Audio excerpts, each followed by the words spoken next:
Alright, so on the schedule this week it says you're supposed to be updating your digital portfolio. And for the digital portfolio update, you're going to be looking at the outcome statement and the habits of the mind. If you go to our Blackboard shell right there at the top, Learning Outcomes, Habits of the Mind, you're going to want to click on that.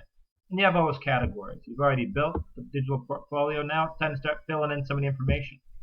The suggestion right now is to do half of these categories. So we're about midterm right now, so if you do half now and half later, you're going to have a lot of the work done. Actually, you'll have all of the work done if you complete the work in those two segments. So with the outcomes, they just kind of give you these different categories. All you really have to do is go through for rhetorical knowledge and ask yourself, did I learn to use any rhetorical concepts while I was analyzing these things? Did I understand how a variety of technologies could help me kind of structure my writing? And I would say you probably have. You've been thinking about target audiences. Write about that for the rhetorical knowledge section, and that would be absolutely fine. How did your target audience shape the way you wrote your paper? That's all you need to really think about. For critical reading, you've created an annotated bibliography. You've gone through and you've thought about integrating these sorts of things into your paper. You've already done a lot of critical reading, so you already have done the work in every one of these categories. If we're thinking about process, you've been developing a process.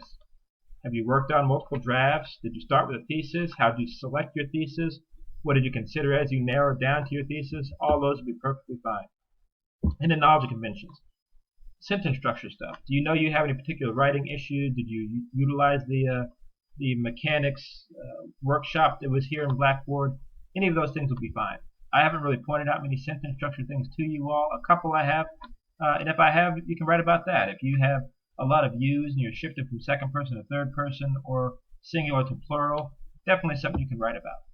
Likewise with habits of the mind. So the habits of the mind only offer you these categories, but I'm going to give you a document that will help you think about them a little bit more in depth.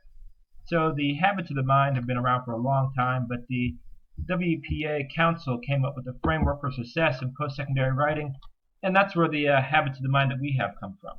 There's a document, I'll attach it to this email, but for each one of these categories they ask you, or they make a bunch of statements. So for curiosity, use inquiry as a process to develop questions relevant to authentic audiences. Again, target audience stuff.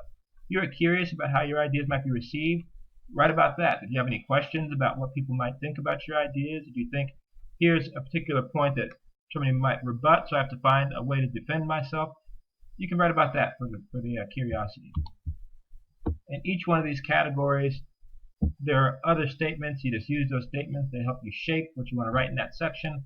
But again, you're only working on half of them now. If you get decent rough draft statements down for half of these categories for this paper, you're on the road to success. So if you have any questions about the digital portfolio, the habits of the mind, the WPA Outcomes statement, email me specifically, or just go back to the textbook. The textbook has a lot of outcome statement stuff in it, and it will definitely be useful.